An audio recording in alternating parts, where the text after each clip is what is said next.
Hello children, good afternoon. आप अभी तक प्राकृत संख्या और पूर्ण संख्या को पढ़ चुके हैं। Natural number and whole number दोनों को पढ़ने के बाद उनके गुण धर्म को भी आप समझ ही गए होंगे और उस पर आधारित कुछ प्रश्नों को आप हल भी कर पा रहे होंगे। बच्चों, अब हम एक बहुत ही नई संख्या के बारे में आपको बताने वाले हैं, आप समझने वाले हैं। देखिए, प्राकृत संख्या और पूर्ण संख्या को कहीं ना कहीं हम प्राथमिक कक्षा में पढ़कर आए हैं, लेकिन अब जो हम संख्या आपको बताने वाले हैं, जिस संख्या के बारे में अब हम चर्चा करने वाले हैं, वो अपने आप में एक नई संख्या प्रणाली है, एक नई संख्या पद्धति है। तो आप इसे ध्यानपूर्वक समझेंगे और अगर कहीं कुछ दिक्कतें आती है तो आप बेहिचक आप पूछ सकते हैं। आपका स्वागत है, ठीक है। तो चलिए, हम संख्या समूह के बारे में पढ़ रहे हैं। हमने सबसे पहले उस संख्या के बारे में पढ़ा जिसका उपयोग हम गणना के लिए करते हैं, जिसे हम क्या कहते हैं, प्राकृत संख्या। उसके बाद हमने ये पढ़ा कि प्राकृत संख्या में जब शून्य को मिला दिया जाता है तो एक नया समूह बनता है और उसे क्या नाम दिया गया, पूर्ण संख्या। अब हम एक नई संख्या के बारे में पढ़ने वाले हैं जिसे हम कहते हैं पूर्णांक। क्या कहते हैं, पूर्णांक। चलिए देखते हैं पूर्णांक होता क्या है, ठीक है। बच्चों, अब सपोज आप यहाँ खड़े हुए हैं, ठीक है। आपका फेस अभी इस हो रहा है ना। ये एक रास्ता है, ठीक। हम अभी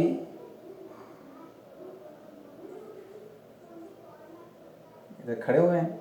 डायग्राम मजेदार नहीं बन रहा है, ये मान के चलिए।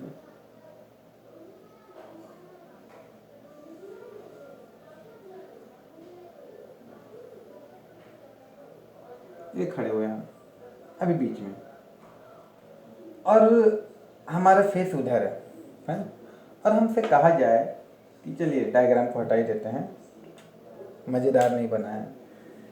ये हम यहाँ खड़े हुए हैं, हमारा फेस अभी उस तरफ है, जैसे मेरा फेस है वैसे उधर फेस है। और आपको कहा जाए कि आप 2 कदम चलिए, तो आप क्या करेंगे, टिक टॉक, है ना, यही करेंगे।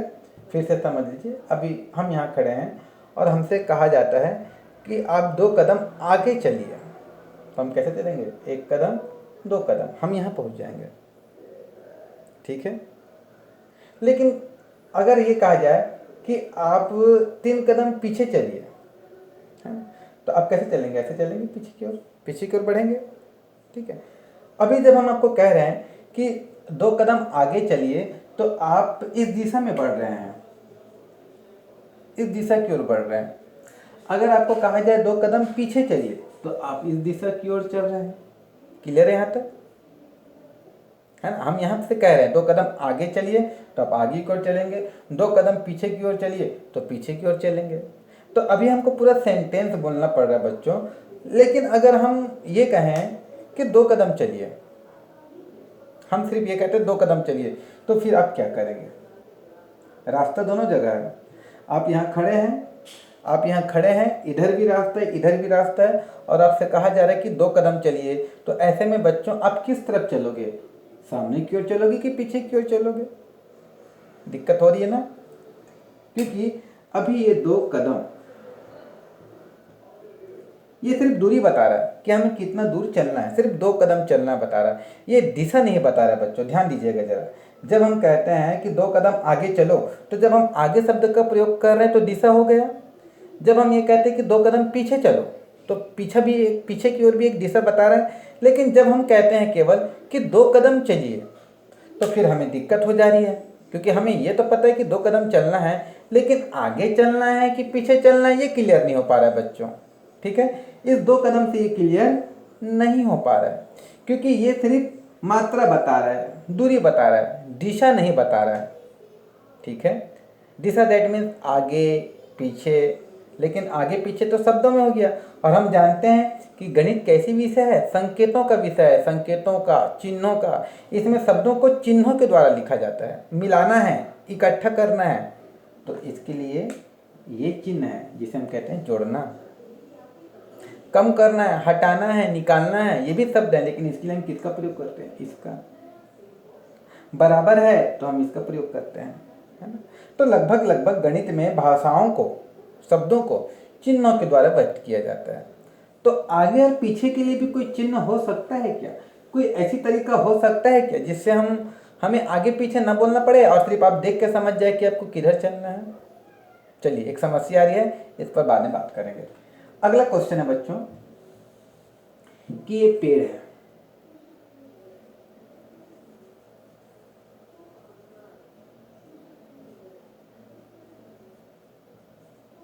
ठीक है, और पेड़ के किनारे ये कुआं है।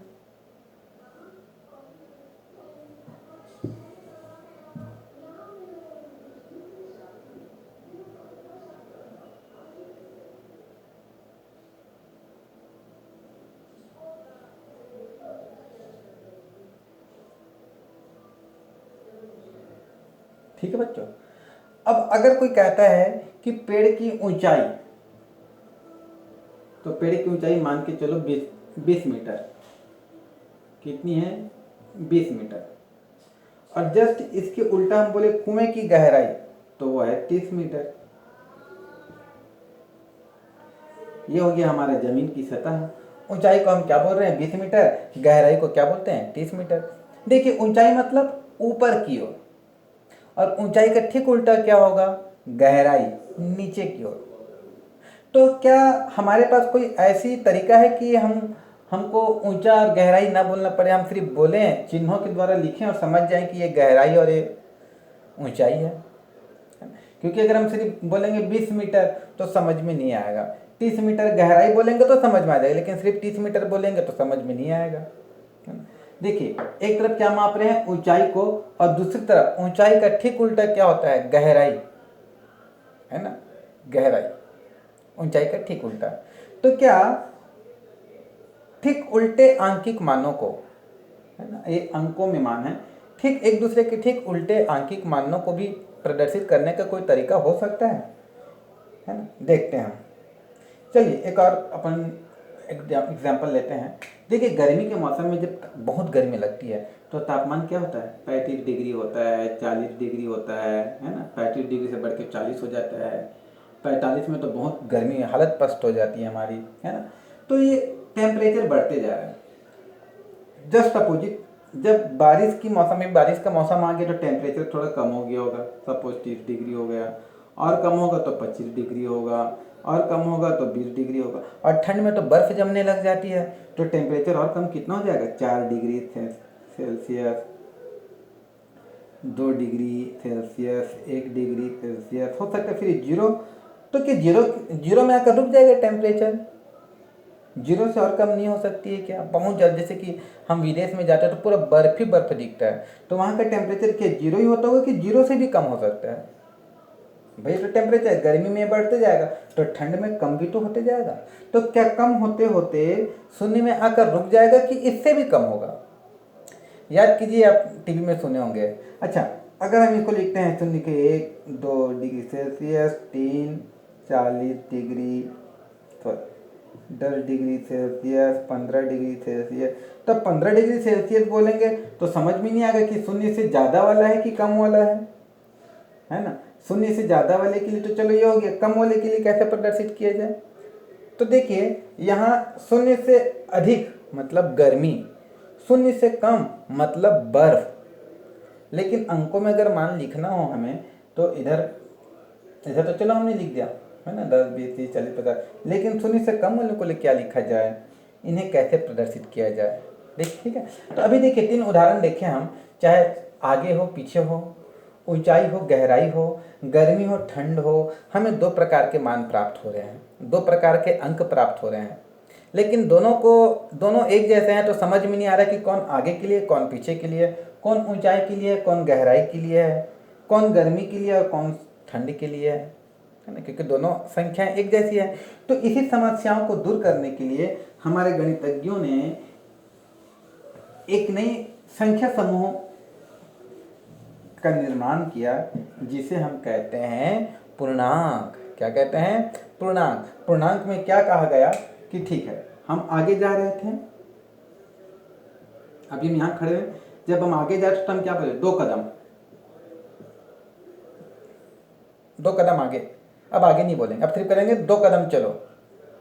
तो पीछे जाने के लिए क्या बोला जाएगा? तो फिर हमारे गणितज्ञ ने बताया कि 2 दो में एक काम करेंगे, हम माइनस का चिन्ह लगा देंगे, तो माइनस का मतलब ठीक उल्टा, माइनस का मतलब उल्टा। तो 2 कदम, 2 कदम माइनस 2 कदम।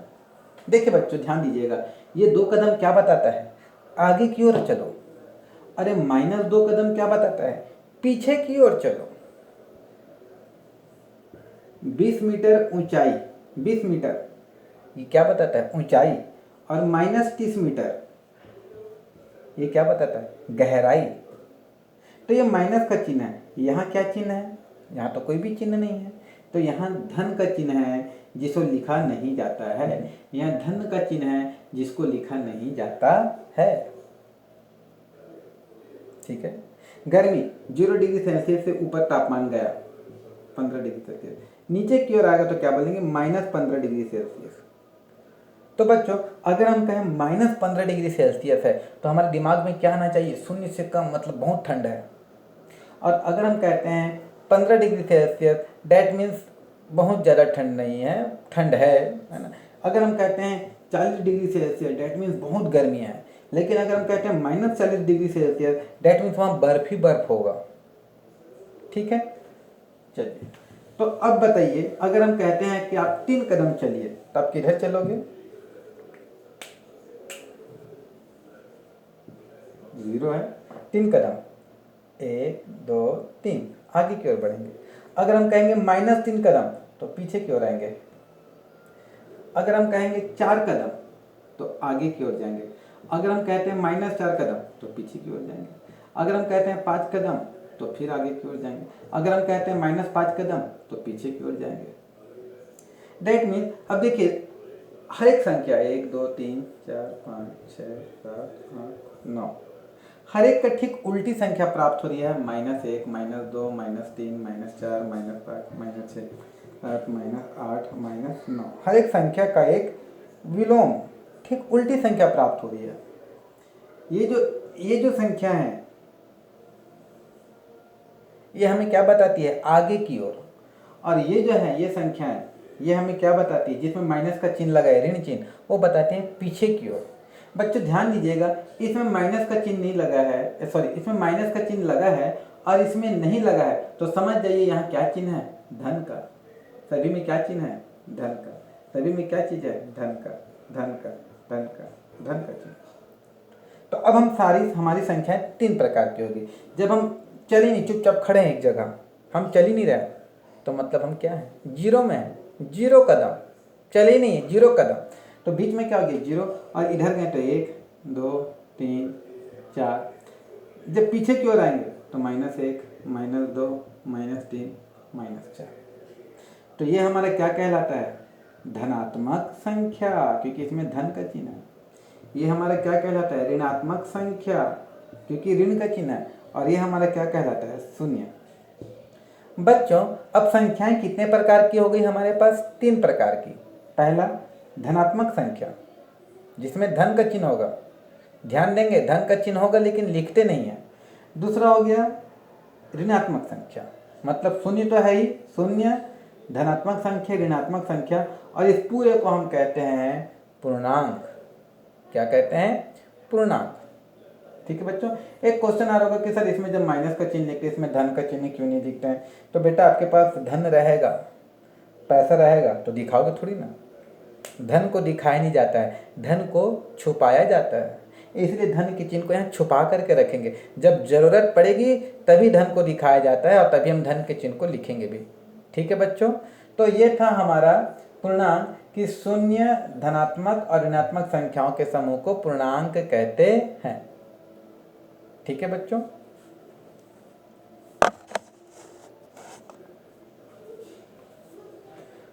बच्चों भी आपको पूर्णांकों को समझा दिया गया है कि किस प्रकार से हमें धनात्मक और ऋणात्मक संख्याओं की आवश्यकता पड़ती है।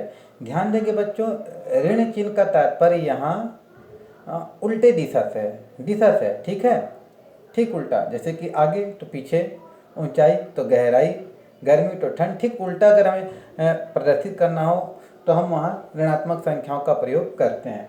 ठीक है, समझाने के बाद डेफिनेशन जरा देखेंगे, परिभाषा क्या है हमारा पूर्णांक का। अगर कोई पूछ देता है पूर्णांक क्या है तो हमारा उत्तर क्या होगा, देखेंगे। शून्य सहित धनात्मक संख्याओं एवं ऋणात्मक संख्याओं के समूह को पूर्णांक कहते हैं। पूर्णांक को अंग्रेजी में, बस पूर्णांक को यहाँ तक हम बोल देंगे तो काम चल जाएगा हमारा। आगे क्या है, पूर्णांक को अंग्रेजी में इंटीजर कहते हैं तथा इसे i या z से सूचित करते हैं। अर्थात पूर्णांक i इक्वल टू क्या हो जाएगा, 0, 1, 2, 3, 4 आगे की ओर और पीछे की ओर है तो -1, -2, -3। ठीक है, तो यहाँ धनात्मक संख्या क्या हो जाएगी, 1, 2, 3, 4, 5, 6, 7 और ऋणात्मक संख्या क्या हो जाएगी, -1, -2, -3, -4। ठीक है बच्चों, अब देखिए इस पर हमारा एक महत्वपूर्ण बिंदु है, पूर्णांक का संख्या रेखा पर निरूपण। कल हमने देखा था कि पूर्ण संख्याओं को कैसे संख्या रेखा पर दर्शाया जाता है। इसके लिए हमने किसका प्रयोग किया था, किरण का। अब हम यहाँ बताना चाह रहे हैं पूर्णांक को संख्या रेखा पर कैसे दर्शाया जाता है। ठीक है बच्चों, तो इसके लिए सबसे पहला काम हमारा क्या रहेगा, पेंसिल और स्केल की सहायता से एक सरल रेखा खींच लेंगे, सीधा जितना हमारे कॉपी में आ सके उतनी लंबी सरल रेखा।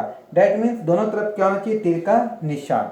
ठीक है बच्चों, बीचों बीच एक आड़ी लकीर, बहुत बड़ा नहीं छोटा सा, जिसका कुछ हिस्सा ऊपर की ओर कुछ हिस्सा नीचे की ओर है, बीचों बीच लिख देंगे और यहाँ लिख देंगे 0। ठीक है बच्चों, अब बराबर दूरी पर आप चाहें तो स्केल रखकर 1-1 सेंटीमीटर या आधा सेंटीमीटर की दूरी पर एक ऐसे लकीर खींच लेंगे।